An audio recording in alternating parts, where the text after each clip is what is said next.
정말 맛있는 케이크야.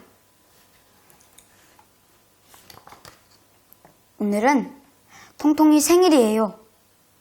야옹이는 생일 잔치에 초대받았어요. 통통이한테 무슨 선물을 줄까? 야옹이는 곰곰이 생각해 보았어요. 그래, 케이크를 만들자. 통통이가 좋아할 거야. 야옹이는 엄마와 함께 케이크를 만들었어요. 어머나, 이를 어쩌지요? 케이크가 너무 커져버렸어요. 참, 통통이는 커다란 케이크를 더 좋아할지도 몰라. 야옹이는 케이크를 알록달록 예쁘게 꾸몄어요. 야옹이는 옷을 멋지게 차려입었어요. 그리고 커다란 케이크를 들고 집을 나섰지요. 하나, 둘, 하나, 둘. 야옹이는 한 발짝 한 발짝 조심조심 걸었어요. 커다란 케이크 때문에 앞이 잘 안 보였거든요.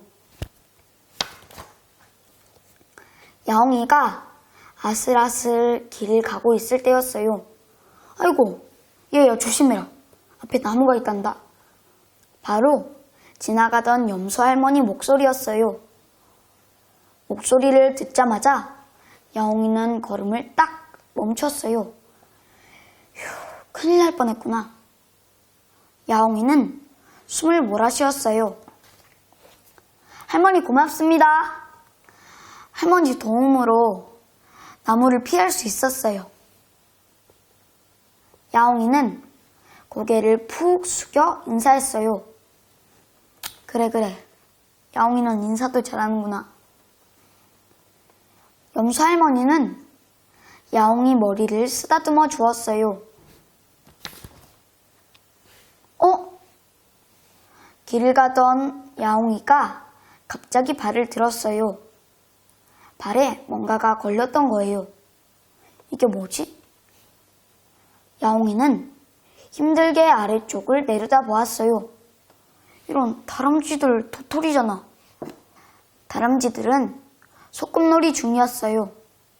그런데 야옹이 때문에 도토리들이 흩어졌지 뭐예요. 야옹이는 그만 얼굴이 빨개졌어요. 얘들아, 정말 미안해. 괜찮아, 일부러 그런 것도 아니잖아. 다람쥐들은 도토리를 다시 주워 모았어요. 조심해야겠어. 야옹이가 조심스레 걸음을 옮기고 있었을 때였어요. 그때 따가닥 말이 달려왔어요. 악! 말은 그만 야옹이를 덮치고 말았어요. 어떡해.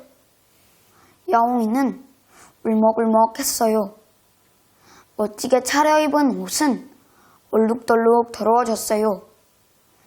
케이크도 모양이 엉망이 되어버렸어요. 아휴, 넌 피하지도 못하니? 말은 화난 목소리로 말했어요. 야옹이는 주저앉은 채 아무 말도 못했어요. 이미 말은 저 멀리 달려가고 있었거든요. 통통이 선물이 다 망가져버렸어. 야옹이는 혼자 중얼거렸어요. 어느새 눈에 눈물이 그렁그렁 맺혔지요. 말은 나를 엉망으로 만들고도 전혀 사과하지 않아. 야옹이가 통통이네 집 앞으로 도착했어요. 모양이 망가진 케이크를 들고 말이에요. 이꼴로 생일잔치에 오다니. 혹시 내가 분위기를 망치면 어떡하지? 야옹이는 한숨만 나왔어요. 똑똑똑. 마침내 현관문이 열렸어요. 내 친구 야옹이 왔구나. 모습이 왜 그래? 어디 다쳤어? 친구들은 모두 야옹이를 걱정해 주었어요. 난 괜찮아. 야옹이는 애써 웃음을 지었어요. 야옹이는 통통이한테 케이크를 내밀었어요. 통통아, 처음에는 예쁜 케이크였어. 오는 길에 말이랑 부딪혀서 망가졌어. 미안해. 뭐가 미안해? 괜찮아. 정말 고마워. 통통이는 입맛을 다셨어요. 이제 생일잔치를 시작해볼까? 친구들은 식탁에 둘러앉았어요. 못난이 케이크에는 촛불이 빛나고 있었지요. 모두들 축하해줘서 고마워. 통통이는 촛불을 후 불었어요. 그리고 케이크 한쪽을 떼어 먹었어요. 와, 정말 맛있는 케이크야. 끝. 흥부와 놀부. 마음씨 착한 흥부가 제비의 부러진 다리를 정성스럽게 고쳐주었어요. 제비는 보답으로 흥부에게 박씨를 물어다 주었지요. 그 후로 흥부에게 무슨 일이 일어났을까요? 옛날에 놀부와 흥부 형제가 살았어. 형 놀부는 심술궂고 욕심이 많았어. 하루가 멀다 하고 못된 짓만 골라 했지. 동생 흥부는 형과 전혀 달랐어. 마음씨가 착해서 어려운 사람을 보면 그냥 지나치지 못하고 자기 일처럼 도왔어. 세월이 흘러 부모님이 세상을 떠났어. 놀부는 부모님이 물려준 재산을 몽땅 차지했어. 그것도 모자라 흥부의 가족을 집에서 내쫓았지. 형님, 이 많은 식구가 어디로 간단 말입니까? 흥부가 울며불며 외원했지만 놀부는 들은 척도 하지 않았어. 시끄럽다. 당장 짐을 싸서 나가라. 흥분의 가족은 하루아침에 빈털터리로 쫓겨났어. 흥분의 가족은 다 쓰러져가는 집에 살게 되었어. 툭하면 집에서 물이 줄줄 새고 찬바람이 휑휑 들어오는 낡은 집이었지. 흥부는 날마다 열심히 일해서 먹을 것을 마련했어. 하지만 식구가 많다 보니 늘 먹을 게 모자라 쫄쫄 굶게 일쑤였지. 엄마, 아빠 배고파요. 흥부는 굶주린 아이들을 보다 못해 놀부를 찾아갔어. 형님, 아이들이 며칠째 굶고 있어요. 제발 곡식 좀 구워주세요. 예끼, 너에게 줄 곡식이 어디 있단 말이냐? 흥부가 사정했지만 놀부는 딱 잘라 말했어. 그때 부엌에서 구수한 밥 냄새가 나는 거야. 흥부는 자기도 모르게 부엌으로 들어갔어. 형수님, 아이들 먹일 밥 좀 주세요. 아니, 여기가 어디라고 밥 타령이야. 놀부 부인은 밥 주걱으로 흥부의 뺨을 찰싹 때렸어. 그러고는 흥부를 대문 밖으로 내쫓았지. 긴 겨울이 지나고 따스한 봄이 오자 흥부네 집에 제비 한 쌍이 날아와 둥지를 틀었어. 그러던 어느 날 구렁이가 둥지를 칭칭 감고 있지 뭐야. 구렁이 이 녀석 저리 가지 못해? 흥부는 재빨리 막대기를 휘둘러 구렁이를 쫓아냈어.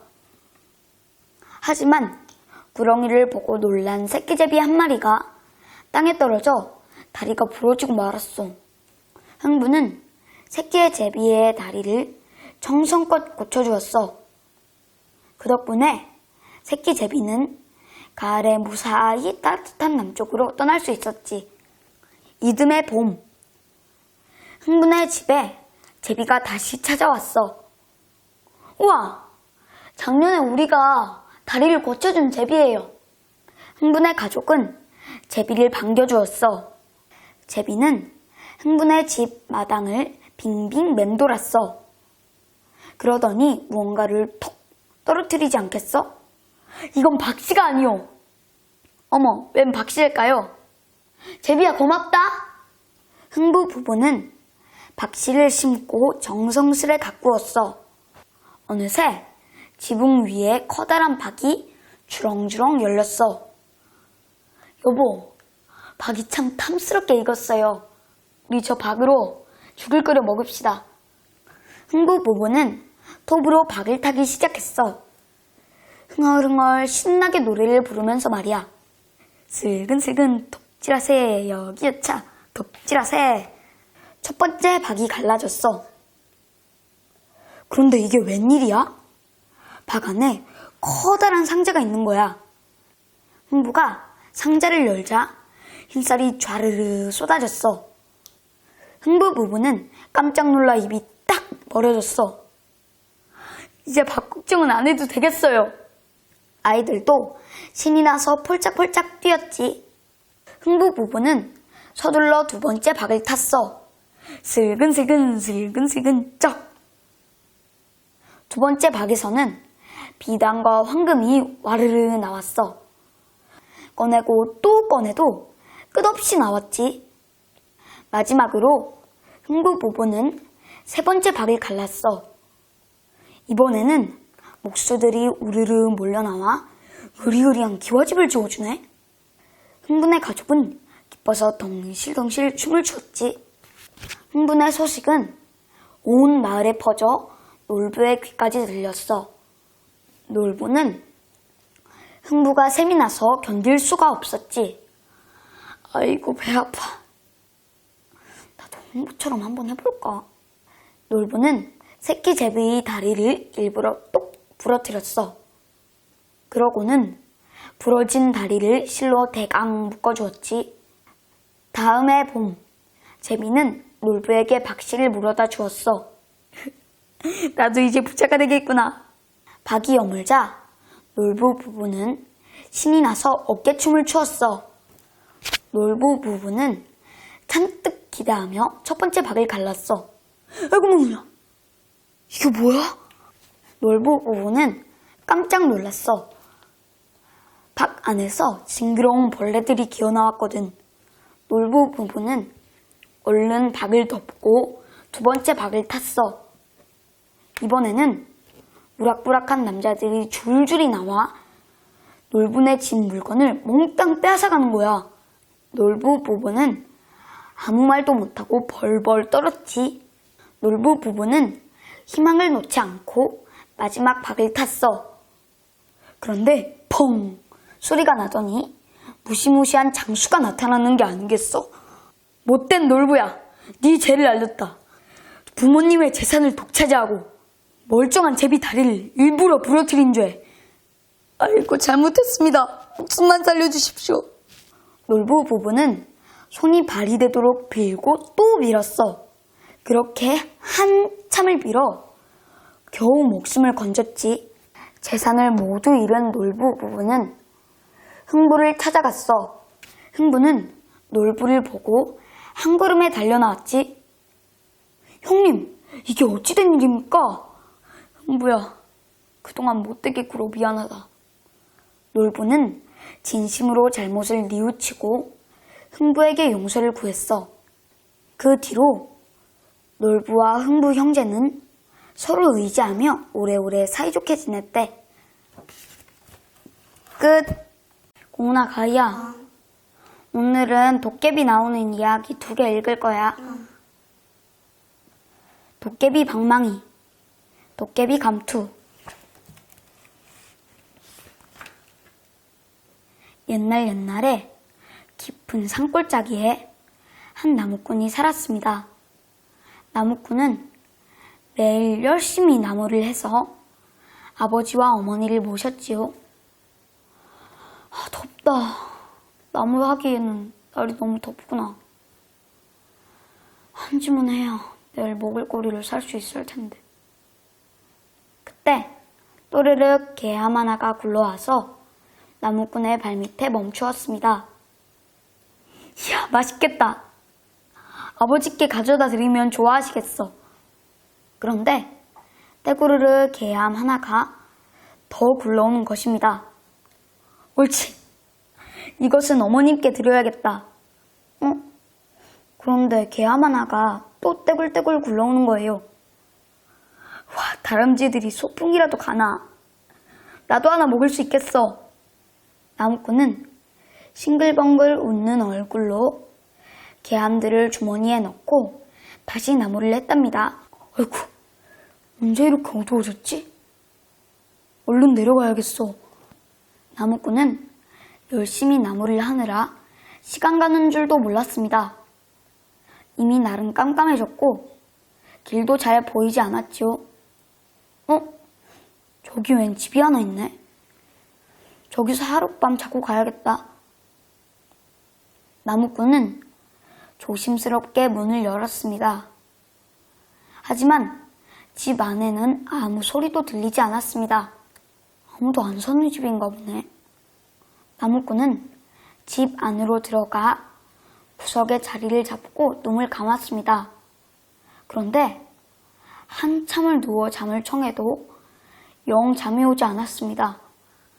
그때 삐거덕 문 열리는 소리가 들렸습니다. 이것 봐! 난 방망이로 꿀떡도 만들 수 있어. 꿀떡 나와라 뚝딱! 에이, 나는 금도 만들 수 있는데 그까짓 걸로 자랑이야? 금 나와라 뚝딱! 빈집에 들어온 것은 바로 도깨비들이었습니다. 도깨비들은 방망이로 서로 자기가 더 멋진 것을 만들 수 있다고 자랑을 했지요. 대들보 위에 숨은 나무꾼은 눈이 동그래져서 도깨비 방망이만 두드리면 신기하게 쏟아져 나오는 보물들을 구경했습니다. 세상에 이런 구경거리가 또 어디 있겠어요? 그런데 저녁을 못 먹은 나무꾼의 배에서 꼬르륵 소리가 나는 게 아니겠어요? 나무꾼은 깜짝 놀라 배를 움켜잡았습니다. 다행히 도깨비들은 방망이를 두드리느라 소리를 못 들었나 봐요. 나무꾼은 도깨비들의 눈치를 살폈어요. 아유, 배고파. 안 되겠다. 이러다 들키겠어. 그래, 아까 낮에 주운 개암 열매가 있었지. 나무꾼은 주머니에서 조심조심 개암 열매를 꺼냈습니다. 나무꾼은 개암 열매를 슬쩍 입에 넣고 딱 깨물었습니다. 그런데 조용한 빈집에서 소리가 너무 크게 울리고 만 거예요. 아이고, 장난만 친다고 하늘이 화나셨나 보다. 마른 하늘을 날벼락이네. 고름아, 날 살려야. 개암 깨무는 소리가 천둥 소리인 줄 안 도깨비들은 깜짝 놀라 방망이도 두고 허둥지둥 도망가 버렸답니다. 나무꾼은 보물과 도깨비 방망이를 가지고 내려가 부자가 되었습니다. 이제는 나무를 하지 않아도 부모님과 함께 배부르게 먹고 살 수 있었지요. 도깨비 방망이만 있으면 어떤 것이라도 만들어낼 수 있었으니까요. 도깨비 방망이를 주워 부자가 된 나무꾼의 이야기는 마을 곳곳으로 퍼져나갔답니다. 이 이야기를 들은 마을의 한 욕심쟁이가 한 걸음에 나무꾼을 찾아왔어요.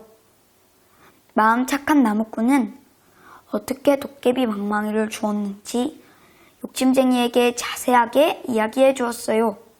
욕심쟁이는 그 길로 도끼를 들고 산으로 올라갔습니다. 욕심쟁이는 나무 밑에서 하루 종일 낮잠을 잤습니다. 그리고 해가 뉘엿뉘엿 저물어 갈 때 무렵에야 기지개를 켜며 일어났지요. 잘 잤다. 이제 나무 좀 해볼까? 욕심쟁이가 도끼를 번쩍 들어 올렸는데 기암 하나가 굴러왔어요. 와, 맛있겠다. 이건 내가 먹어야지. 그리고 하나가 더 굴러오니까 이것도 내 거. 그리고 하나가 더 굴러오니까 이것도 내 거. 하고 개암을 모두 주머니에 넣었답니다. 날이 어둑어둑해지자 욕심쟁이는 나무꾼이 도깨비를 보았다는 그 빈집으로 갔어요. 그리고 대들보 위에 올라가 도깨비들이 오기만 기다렸지요. 아니나 다를까. 밖이 깜깜해지자 도깨비들이 나타났습니다. 도깨비들은 신나게 춤추고 노래를 부르면서 도깨비 방망이를 두드렸지요. 금 나와라 뚝딱! 은 나와라 뚝딱! 욕심쟁이는 눈이 휘둥그레져서 눈앞에 쏟아지는 보물을 보았어요. 한바탕 신나게 논 도깨비들은 서로 속닥속닥 이야기를 나누었어요. 빈집은 조용하기만 했습니다. 욕심쟁이는 이때다 하고 개함을 꺼내 딱 하고 한 입 깨물었어요. 그런데 도깨비들이 도망가기는커녕 욕심쟁이를 찾는 거예요. 내 이놈! 내 놈이 우리 방망이를 훔쳐간 놈이었다. 도깨비들은 방망이 도둑을 찾으러 다시 빈집에 온 것이었어요. 도깨비들은 밤새 욕심쟁이를 혼내주었답니다. 그래서 어떻게 되었냐고요? 어떻게 되기는요? 욕심쟁이는 그 후로 욕심을 부리지 않고 성실하게 살았지요. 끝. 오나가야, 이젠 다른 이야기야. 도깨비 감투. 옛날에 한 마을에 게으른 나무꾼이 살았습니다. 오늘도 나무꾼은 방바닥에서 부침개 뒤집듯 이리 뒹굴 저리 뒹굴 하고 있었지요. 여보, 나무하러 안 가세요? 나무를 해와야 입에 풀칠이라도 할 거 아니에요. 아내는 매일 게으름만 피우는 나무꾼에게 눈을 흘기며 잔소리를 했어요. 알았어, 간다고 가. 아내의 잔소리를 피해 산으로 간 나무꾼은 밤나무 아래 자리를 잡고 누웠지요. 아까 뭐좀 잠이나 마주 잡을까? 드르렁 푸 드르렁 푸. 그렇게 얼마나 지났을까요? 나무꾼은 어디선가 들려오는 흥겨운 노랫소리에 잠을 깼어요. 뾰족뾰족 가시 속에는 포동포동 알밤 들어있지. 나도 한 알 너도 한 알 알밤 주워가자. 노랫소리는 나는데 사람은 없고 밤송이만 둥둥 떠다니네. 아, 도깨비들이구나. 어디 혼 좀 나봐라. 나무꾼은 밤나무를 마구 흔들었어요. 아따가! 밤송이의 가시에 찔린 도깨비들은 하나 둘 모습을 드러냈지요. 그때 꼭 끼어 하고 새벽닭의 울음소리가 들렸지요. 어구, 날이 밝잖아. 그만 가야겠다. 도깨비들은 닭 울음소리를 듣고는 서둘러 돌아갈 준비를 했어요. 그런데 도깨비들이 손에 든 감투를 쓰자 모습이 보이지 않는 거예요. 나무꾼은 한참 동안 나무 뒤에 숨어 있다가 슬며시 앞으로 나왔어요. 도깨비들이 있던 밤나무 아래에는 감투 하나가 떨어져 있었지요. 서두르다 감투를 두고 갔군. 도깨비들이 이걸 쓰니 모습이 보이지 않았단 말이야. 어디 나도 한번 써볼까? 나무꾼은 얼른 감투를 집어 썼어요. 그러고는 곧장 산 아래 장터로 내려갔지요. 이미 날이 밝은 장에는 사람들이 북적북적했어요. 나무꾼은 먼저 떡장수 앞에 갔어요. 떡장수 앞에서 손을 휘휘 저어도 떡장수는 나무꾼을 보지 못했어요. 나무꾼은 얼른 떡 하나를 집어 먹었어요.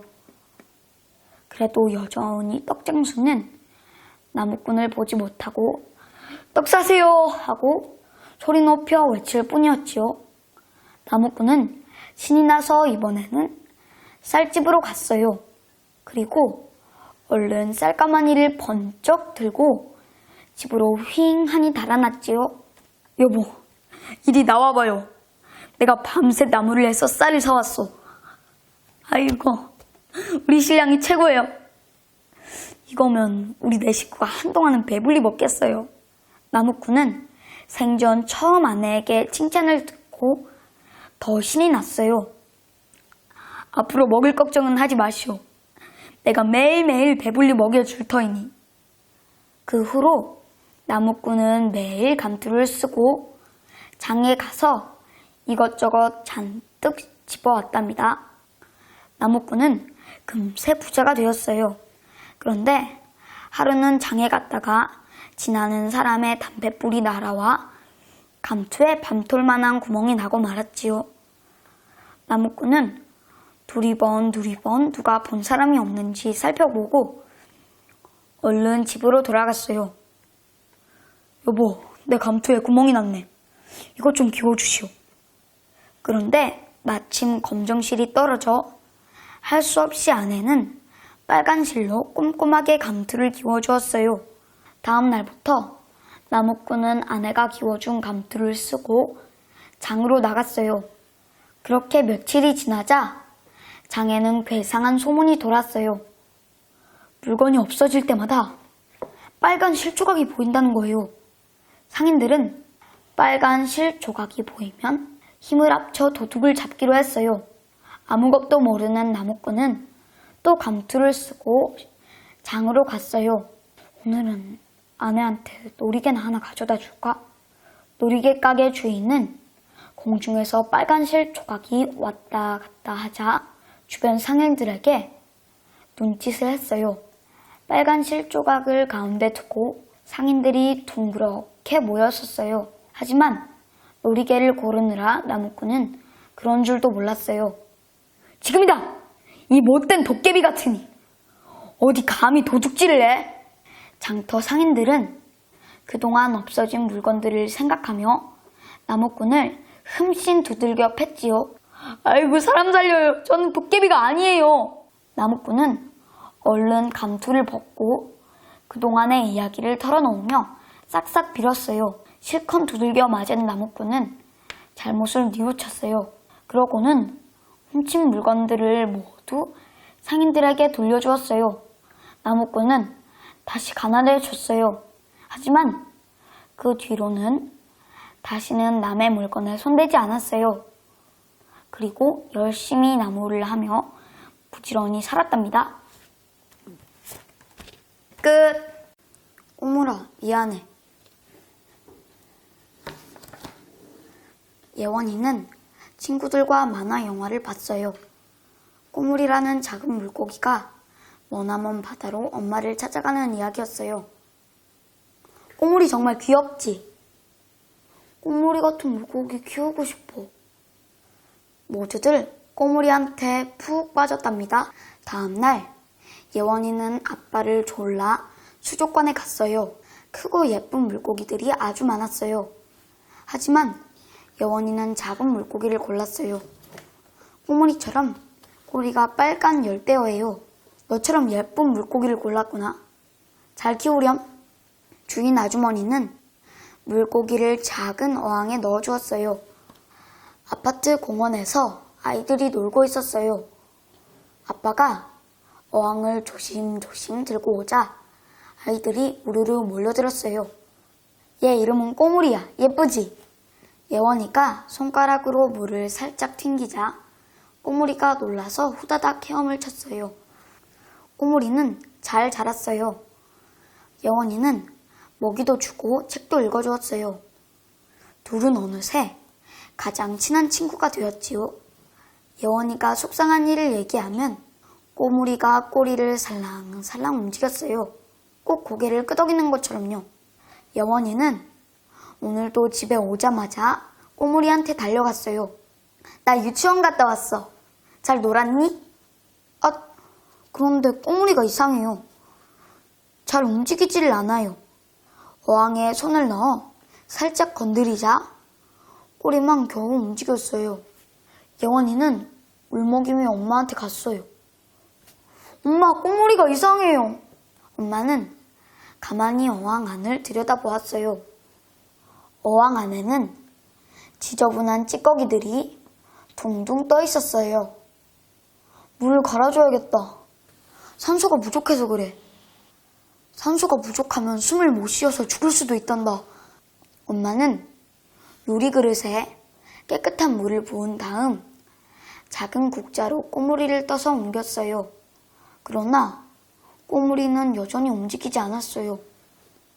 꼬물이가 살아날까요? 예원이가 걱정스레 묻자 엄마는 고개를 끄덕였어요. 그때 띵동 띵동 초인종이 울렸어요. 친구들이 꼬물이를 보러 왔어요. 영훈이는 작은 멸치를 가져왔어요. 물고기는 자기보다 작은 물고기를 잡아먹잖아. 진솔이는 미역을 들고 왔어요.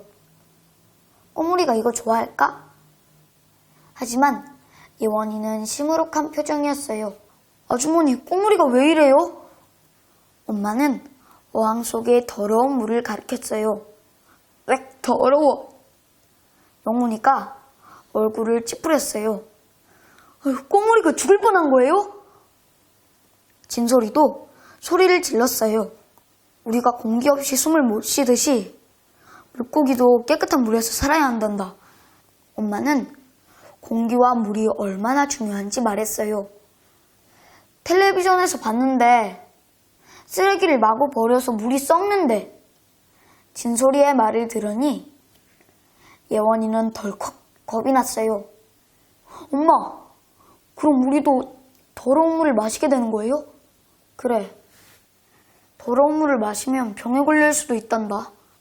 그러니까 우리가 환경을 보호해야겠지? 네! 모두 한 목소리로 대답했어요. 그렇다면 첫째, 음식물을 남기지 않아야 돼. 엄마는 우리가 남긴 음식은 음식물 쓰레기가 되는데 이것이 물을 오염시킨다고 했어요. 하지만 먹기 싫은 음식은 어떻게 해요? 진솔이가 물었어요. 골고루 먹으면 건강에도 좋고 환경도 보호할 수 있지. 둘째, 비누나 샴푸, 린스 등을 덜 써야 돼. 이때 영훈이가 킥킥대며 웃었어요. 너 오늘부터 안 씻으려고 그러지? 영훈이가 다 안다는 듯이 물었어요. 안 씻으면 환경을 보호하는 거죠, 아주머니. 영훈이의 말에 어이없다는 듯 웃었어요. 하지만 안 씻으면 병에 걸리겠지? 비누 거품으로 장난치는 것만 하지 말렴. 비누 거품 장난을 좋아하는 예원이는 속으로 뜨끔했어요. 갑자기 예원이가 소리를 질렀어요. 꼬물이가 움직였어! 정말? 다들 꼬물이 주위로 얼굴을 바짝 들이댔어요. 꼬물이는 천천히 꼬리를 흔들며 헤엄을 쳤어요. 우와, 살아났구나! 우리가 이제부터 깨끗한 물을 만들어줄게. 아이들은 서로 손가락을 걸고 약속했어요. 꼬물이가 살아났으니까 우리 잔치예요. 예원이의 말에 모두 신이 나서 뛰었어요.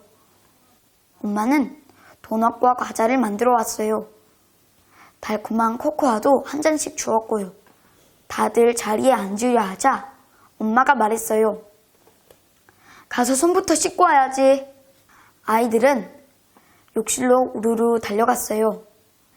예원이랑 진솔이는 비누를 묻혀 손을 씻었지요.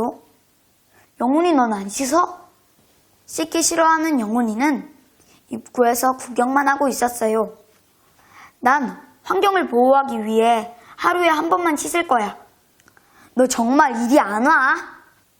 예원이랑 진솔이가 영훈이를 끌고 들어왔어요. 웃음소리와 향긋한 비누향이 욕실 가득 퍼졌답니다. 끝. 누가 머루공주의 신랑이 될까? 생지나라 임금님이 사랑스러운 딸 머루공주에게 훌륭한 신랑을 찾아주려고 해요.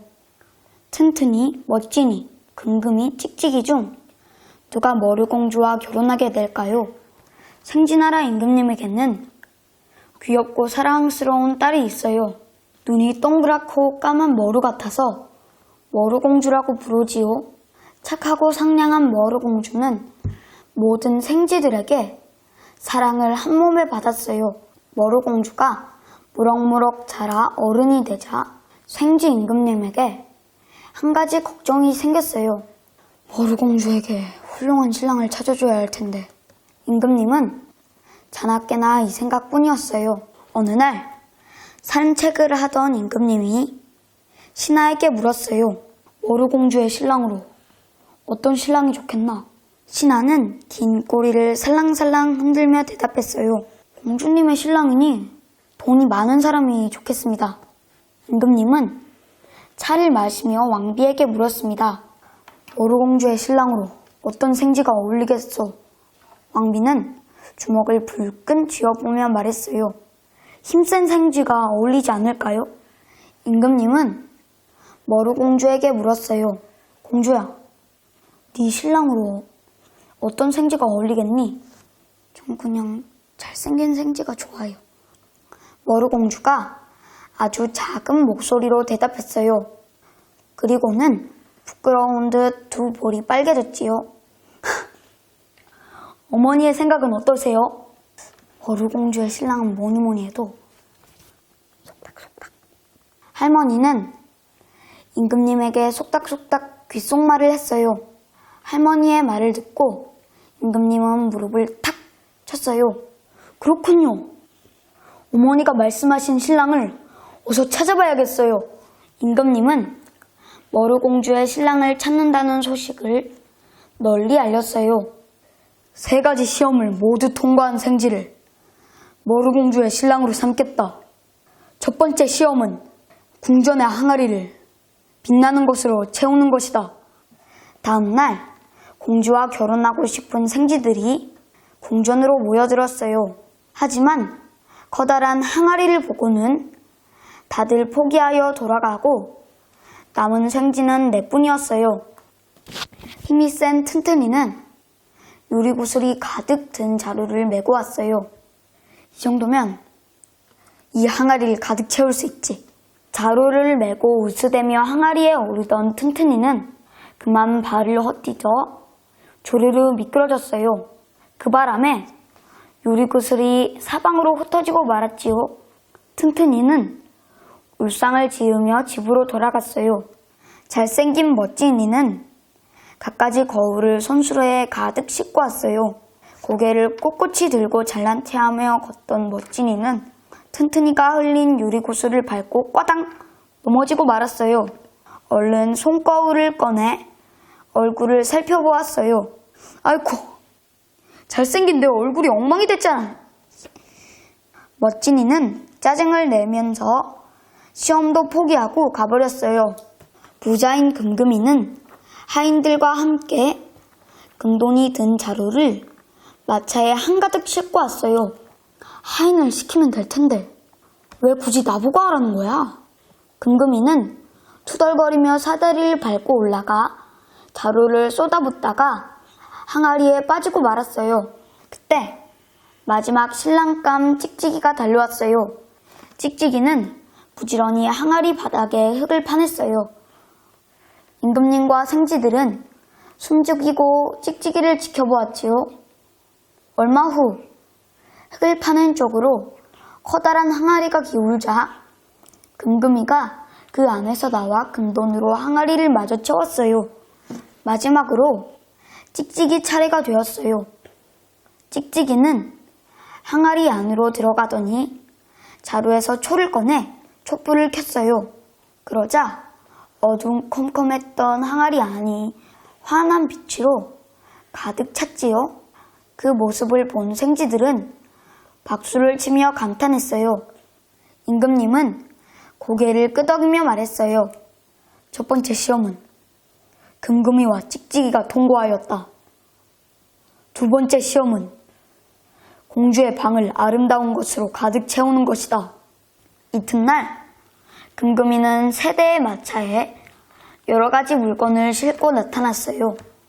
첫 번째 마차에는 비싸고 화려한 옷이, 두 번째 마차에는 아름다운 모자와 신발이, 세 번째 마차에는 귀하고 값진 장신구가 가득했지요.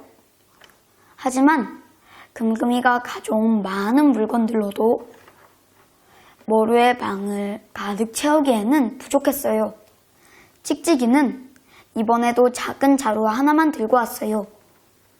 임금님과 왕비, 할머니와 머루공주는 찍찍이의 자루 속에 무엇이 들어있는지 무척 궁금했지요. 찍찍이는 주위를 빙 둘러보더니 자루에서 작은 피리를 꺼내 불기 시작했어요. 그러자 어디에서도 들어보지 못한 아름다운 음악이 방 안에 가득 찼지요. 머루공주는 눈을 지그시 감고 피리 소리에 빠져들었어요. 두 번째 시험은 찍찍이만 통과하였구나. 이제 마지막 시험을 내겠다. 임금님은 찍찍이의 작은 자루를 가리키며 말했어요. 그 자루에 담을 수 있는 물건으로 이 궁전을 가득 채우는 것이다. 할 수 있겠느냐? 네. 하지만 100일이 시간이 필요합니다. 허락해 주시겠습니까? 찍찍이의 부탁에 임금님은 고개를 끄덕였어요. 그날부터 머루공주는 잠이 오지 않았어요. 찍찍이님이 이번 시험도 통과해야 할 텐데. 머루공주는 달을 바라보며 혼자 중얼거렸어요. 자신도 모르는 사이에 찍찍이를 응원하게 된 거예요. 임금님과 왕비는 이런 머루공주의 마음을 알아챘지만 말없이 지켜보기만 했어요. 얼마 후 궁전 여기저기에 파릇한 싹이 돋았어요. 싹은 점점 자라 줄기를 뻗더니 꽃을 피우기 시작했지요. 마침내 궁전은 아름다운 꽃과 꽃향기로 가득 찼어요. 묻지 않아도 찍찍이가 한 일이라는 걸 알 수 있었지요. 100일째 되는 날, 찍찍이가 궁전에 들어서자 모두가 찍찍이를 반겨주었어요. 생지 임금님이 기쁜 얼굴로 말했어요. 참으로 지혜로운 젊은이구나. 찍찍이를 머루공주의 신랑으로 삼겠다. 할머니가 머루공주에게 말했어요. 내가 머루공주의 신랑에게 바라는 것은 바로 지혜였단다. 지혜는 힘센 것보다 더 강하고 멋진 것보다 더 멋지고 값비싼 보물보다 더 귀하니까 말이야. 할머니 덕분에 훌륭한 신랑을 찾았어요. 머루공주가 활짝 웃으며 대답했어요. 아름다운 꽃이 가득 핀 향기로운 정원에서 머루공주와 찍찍이는 행복한 결혼식을 올렸답니다. 끝. 우렁이 각시. 총각이 논에서 우렁이를 주워 집으로 가져왔어요. 그런데 그날부터 신기한 일들이 벌어지기 시작했어요.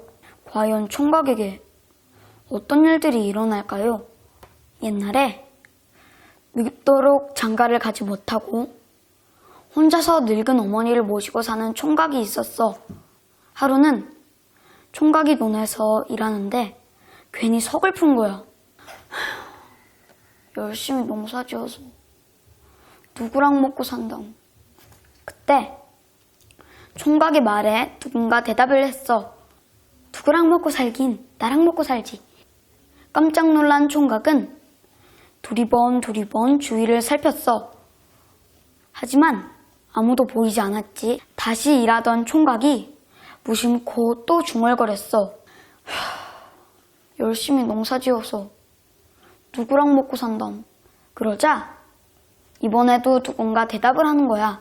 누구랑 먹고 살긴 나랑 먹고 살지.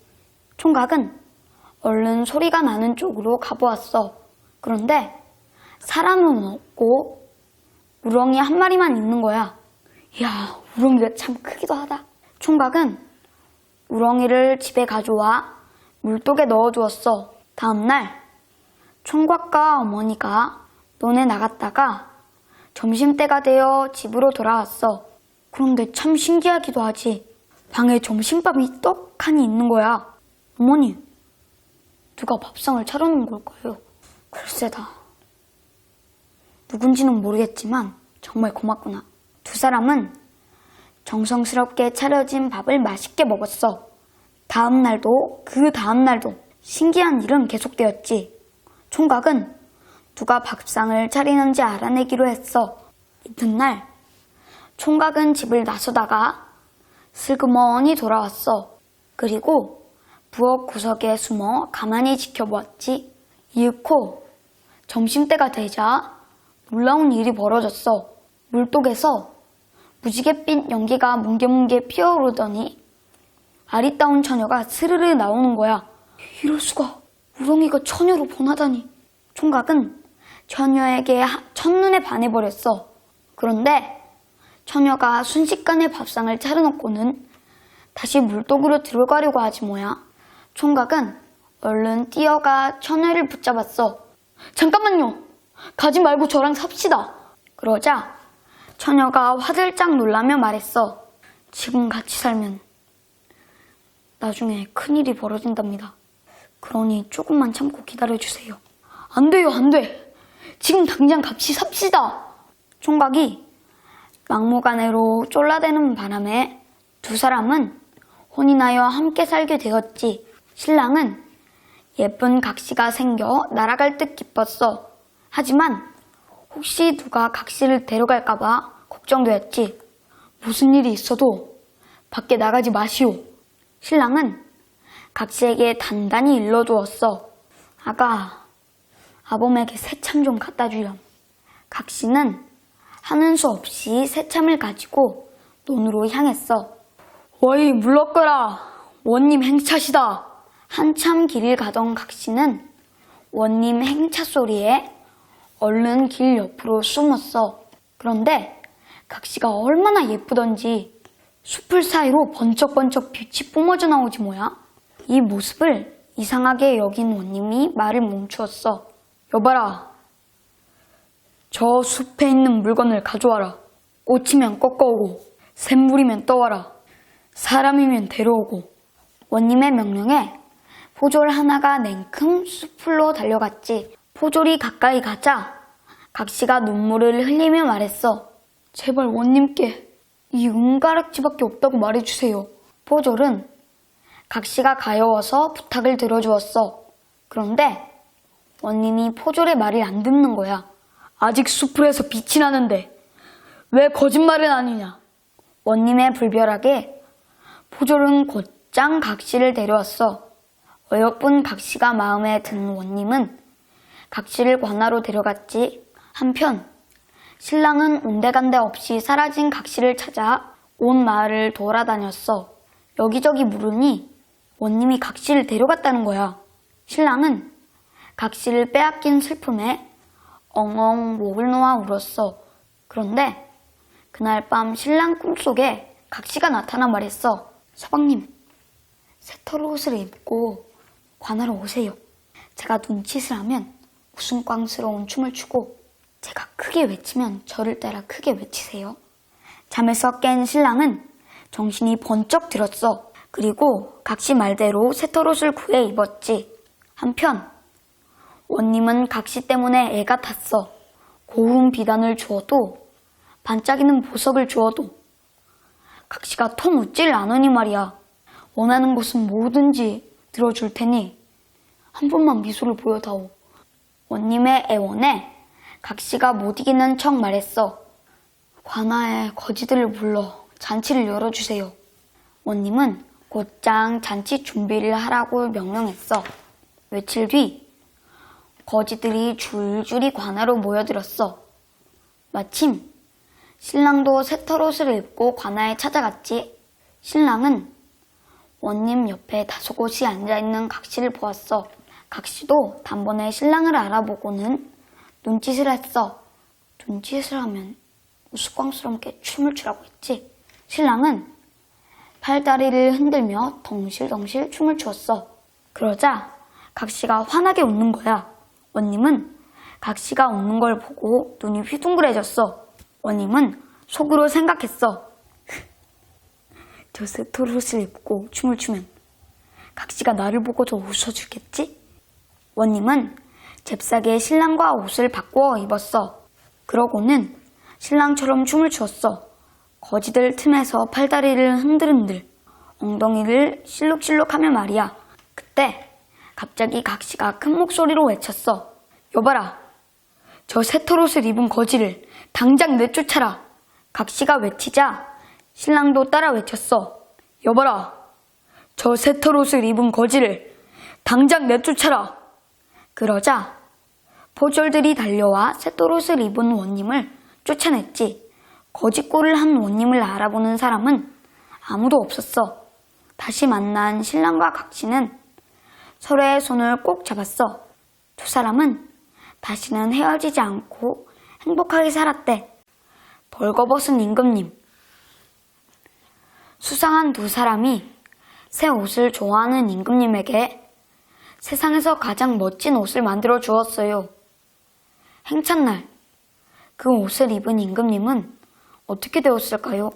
먼 옛날에 한 임금님이 살았어요. 임금님은 오로지 새 옷에만 관심이 있었어요. 나라와 백성을 돌보는 일은 언제나 뒷전이었지요. 새 옷을 자랑하는 일이 아니면 임금님은 궁궐 밖에도 잘 나가지 않았어요. 하루에도 몇 번씩 새 옷으로 갈아입어서 신하들이 임금님을 찾아가면 늘 이 말을 들었지요. 임금님께서는 지금 옷을 갈아입고 계십니다. 어느 날 나라에 수상한 사람 2명이 나타났어요. 저희는 세상에서 가장 아름다운 옷감을 짤 수 있습니다. 그리고 이 옷감은 어리석은 사람에게는 절대 보이지 않지요. 2 사람은 멋지고 신비한 옷감을 짤 수 있다며 소문을 냈어요. 곧 이 소문은 임금님의 귀에도 들어갔지요. 세상에서 가장 아름다운 옷감이라고? 게다가 어리석은 자에게는 보이지 않는다니. 그 옷감으로 옷을 만들어 입으면 똑똑한 신하도 가려낼 수 있겠어. 임금님은 2 사람을 궁궐로 불러 일을 맡겼어요. 사실 2 사람은 사기꾼들이었어요. 사기꾼들은 궁궐 안에 작업실을 차려놓고 매일 배틀에 앉아 열심히 옷감을 짜는 척했어요. 배틀에는 실이 한 올도 없는데 말이에요. 좋은 옷감을 짜기 위해서는 최고급 명주실과 금으로 된 실이 필요합니다. 사기꾼들은 신하들이 실을 가져다 주면 가방에 얼른 넣고 텅 빈 배틀에 앉아 밤늦게까지 옷감 짜는 신용을 했어요. 사기꾼들이 옷감을 짜기 시작한 지 며칠이 흘렀어요. 임금님은 옷감이 얼마나 짜였는지 무척 궁금했어요. 하지만 어리석은 사람에게는 옷감이 안 보인다고 하니 조금 걱정되었지요. 옷감을 잘 살펴볼 만한 사람이 없을까? 한참을 고민하던 임금님은 현명한 대신에게 옷감을 살펴보고 오라고 명령했어요. 대신은 사기꾼들이 있는 작업실로 갔어요. 그런데 아무리 둘러봐도 옷감이 보이지 않는 거예요. 아니, 내가 어리석은 사람이란 말인가?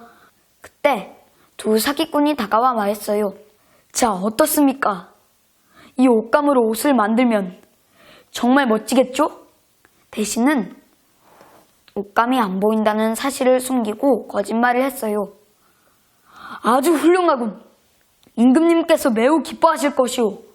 사기꾼들은 진짜 옷감이 있는 것처럼 무늬와 색깔을 자세히 설명했어요. 대신은 사기꾼들의 말을 임금님에게 그대로 전했지요. 임금님은 대신의 말을 듣고 무척 흡족했어요. 옷감이 그토록 멋지다고 하니 무척 기대되는구나. 2 사람에게 필요한 것은 무엇이든 가져다 주어라. 사기꾼들은 점점 더 값비싼 재료들을 요구했어요. 신하들은 아무리 비싼 재료라도 전부 구해주었지요. 사기꾼들은 신하들 몰래 그것들을 모조리 가방에 챙겨 넣었어요. 얼마 후 임금님은 또다시 옷감이 궁금해졌어요. 이번에는 여러 신하들에게 존경받는 다른 대신을 보냈지요. 그 대신도 작업실을 보자마자 화들짝 놀랐어요. 몇 번이나 눈을 비비고 보아도 배틀에 아무것도 없었거든요. 이게 어떻게 된 일이지? 옷감이 보이지 않다니. 사실대로 말하면 내가 놀림거리가 되고 말 거야. 대신은 보이지도 않는 옷감을 침이 마르도록 칭찬했어요. 그리고 임금님에게 가서 옷감이 매우 멋지다고 말했어요. 옷감이 그렇게 훌륭하단 말이지? 그렇다면 옷감을 직접 보러 가야겠군. 임금님은 대신과 신하들을 거느리고 작업실로 갔어요. 사기꾼들은 평소처럼 텅 빈 배틀에 앉아 열심히 옷감 짜는 신용을 하고 있었어요. 임금님 보십시오. 정말 아름답지 않습니까? 색깔과 무늬 모두 흠잡을 곳이 없습니다. 앞서 옷감을 본 2 대신이 칭찬을 늘어놓았어요. 임금님과 다른 신하들에게는 당연히 옷감이 보일 거라 생각하면서 말이지요. 임금님은 얼떨떨한 얼굴로 작업실을 둘러보았어요. 말도 안 돼. 아무것도 보이지 않다니. 사실대로 말하면 모두 날 어리석다고 놀리겠지? 임금님은 옷감이 보이는 척 말을 꺼냈어요. 듣던 대로 옷감이 정말 아름답구나. 눈치만 보던 다른 신하들도 그제야 옷감을 칭찬하기 시작했어요. 임금님의 행찬날이 가까워지자 사기꾼들은 밤새 불을 밝히고 더욱 바삐 일하는 척했지요. 며칠 후 임금님이 행차하는 날이 되었어요. 임금님은 신하들을 데리고 왕선된 옷을 보러 갔지요. 임금님이 옷을 벗고 커다란 거울 앞에 서자 사기꾼들은 새 옷을 입혀주는 것처럼 움직이며 말했어요. 이 옷은 새털처럼 가벼워서 입는 느낌이 거의 없으실 겁니다. 임금님은 거울에 보이지도 않는 옷을 이리저리 비춰보았어요. 임금님께 아주 잘 어울리십니다. 신하들은 기다렸다는 듯 박수를 치며 감탄했지요. 곧이어 임금님의 행차가 시작되었어요. 임금님은 새 옷을 뽐내며 힘차게 앞으로 걸어갔어요. 임금님의 옷이 보이지 않는다고 차마 말할 수 없었던 신하들은 뒤에서 옷자락을 든 것처럼 두 손을 올리고 따라 나섰지요. 거리에 나온 사람들은 벌거벗은 임금님을 보고 깜짝 놀랐어요. 하지만 옷이 보이지 않는다고 말하는 사람은 아무도 없었지요. 임금님이 입고 계신 옷 좀 봐. 정말 아름다워. 지금까지 본 옷 중에 정말 멋져. 그때 한 여자아이가 임금님을 가리키며 외쳤어요. 임금님이 벌거벗었다. 그러자 시끌벅적하던 거리가 한순간에 조용해졌어요. 저 아이 말이 맞아. 임금님은 아무것도 입지 않으셨어. 맞아. 내 눈에도 옷이 안 보이는걸? 사람들이 웅성거리는 소리가 들려오자 임금님은 너무 부끄러워서 얼굴이 붉게 달아올랐어요. 아이고, 내가 깜빡 속았구나. 처음부터 옷은 없었던 거야. 이왕 사람들에게 들켰으니 끝까지 행차해야겠다. 임금님은 모르는 척 고개를 더 꼿꼿이 지켜들고 깔깔대는 사람들 사이를 걸어갔답니다. 끝.